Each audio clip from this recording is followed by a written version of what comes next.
नमस्ते, म चाहिँ आज तपाईहरुलाई 2 कलरको एकदमै राम्रो डिजाइन बनाउन सिकाउँछु है त। स्टार्ट गरौँ।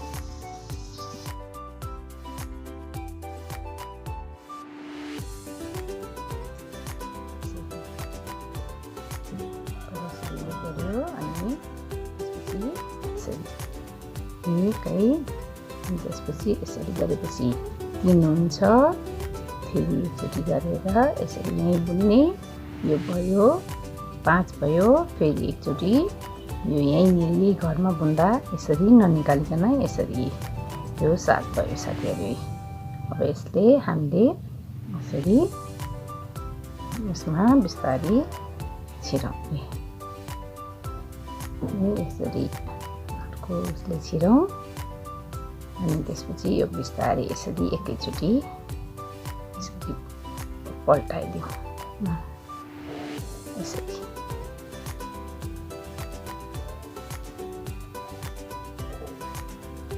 यसरी पल्टाइदिउँ साथीहरु। अनि यो यसरी बस्छ साथीहरु, बबल जस्तो एकदम राम्रो देखिन्छ। पछि फेरि यसलाई बेसकन टाइट गरौँ। फेरि 1 2 बुनौँ। 2 घर बुनौँ है। त्यसपछि फेरि नेटोमा यसरी साथीहरु यो 1 घर बुन्यो। अनि यो ननिकालिकन फेरि यसलाई अगाडि धागो ल्यायो। फेरि यसरी यो 3 भयो। फेरि अगाडि धागो ल्यायो, यही बुन्यो। यो 5 भयो। फेरि अगाडि धागो ल्यायो, यही बुन्यो। यो 7 भयो है। यसरी भयो है। अनि यो छेउको घरलाई त्यतिकै राखेर अनि यिनीहरुलाई चाहिँ यसरी पल्टाउनलाई सजिलो गरेर यसरी अलिकति यसरी छिराएर गर्नु पनि सजिलो हुन्छ। अनि त्यसपछि यसरी बिस्तारै बिस्तारै पल्टाउन ट्राई गर्ने। यसरी यस्तो देखियो है। अनि फेरि यसलाई यस्तो टाइट गर्यो। अनि फेरि 1 घर र 2 घर यसरी साथीहरु यसरी बबल बबल गरेर बच्चाहरुको सक्सहरुमा यस्तो माथिपट्टि बर्डर भयो, बर्डरको यहाँनिर यसरी राख्नुभयो भने गर्ल्स बेबीहरुलाई एकदमै राम्रो डिजाइन देखिन्छ साथीहरु।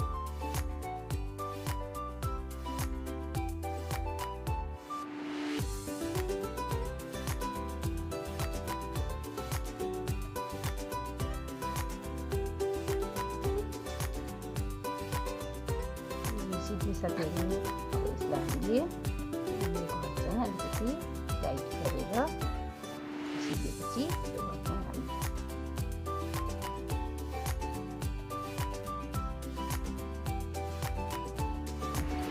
यस्तो यस्तो देखिएको छ साथीहरु।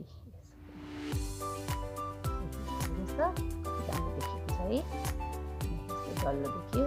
अब हैन, यो हामीले लाइन बाई यसरी नै पनि गर्न सक्छौँ, ग्याप ग्यापमा पनि गर्न सक्छौँ हैन। यो चाहिँ सक्स भएको कारणले गर्दाखेरि मैले अर्को लाइन पनि यहाँ बनाउन चाहेँ। अर्को लाइनमा पनि अब रेडले गरौँ। फेरि यसलाई चाहिँ 2 लाइन जति बनाउँ।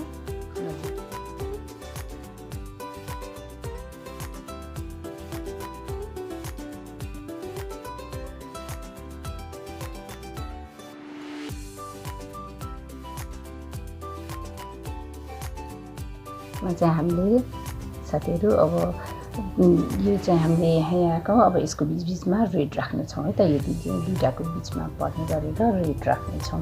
यसको सिधा पनि बनाउन सकिन्छ हैन, तर त्यसमा राम्रो देखिन्छ है त। भयो। अनि त्यसपछि फेरि यो 1 यो भयो 3 यो भयो 5 यो भयो 7 हैन। अब यसलाई हामीले यसरी एकैचोटिमा पल्टाउन सक्नुहुन्न भने पनि यसरी अनि यसरी गरेर छेउमा 1 घर थियो याद गर्नुहोस् र यसरी 2 चोटि गरेर पल्टायौँ नि साथीहरु। अब फेरि 1 घर 2 घर दियो हैन। यो 3 यो 5 र यो भयो सानो सानो लाग्छ तपाईँहरूलाई, अलिकति ठुलो देखिएन भने जस्तो लाग्छ भने यसलाई यसरी अर्को पनि बढाउन सक्नुहुन्छ है।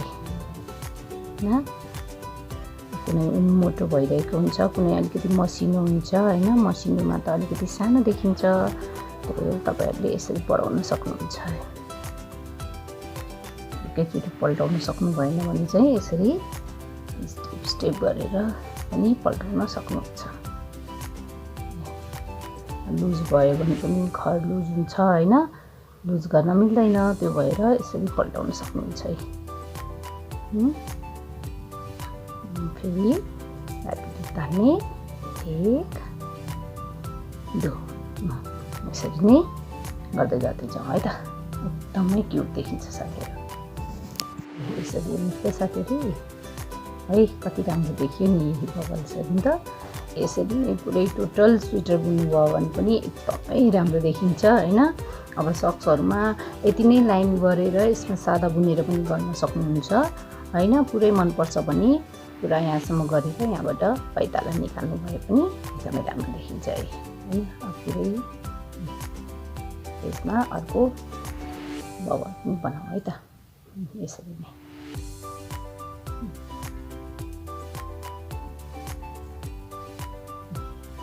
कस्तो लाग्यो त साथीहरू, राम्रो छैन त? यस्तो सिम्पल तरिकाहरू अपनाएर पनि हामीले हैन डिजाइनका सामानहरू एकदम इजिली घरमै बसेर बनाउन सक्छौँ।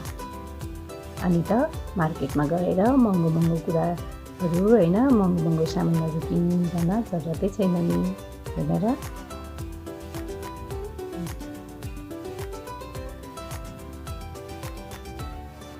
तपाईँहरू पनि बनाएर आफ्नो बच्चाहरूलाई लगाइदिनुहोस् हैन, आफ्नो हस्बेन्डहरूको लागि, साथीहरूको लागि, भाइ बहिनीहरूको लागि यसरी नै राम्रो स्वेटरहरू बनाएर गिफ्ट होला है त साथीहरू।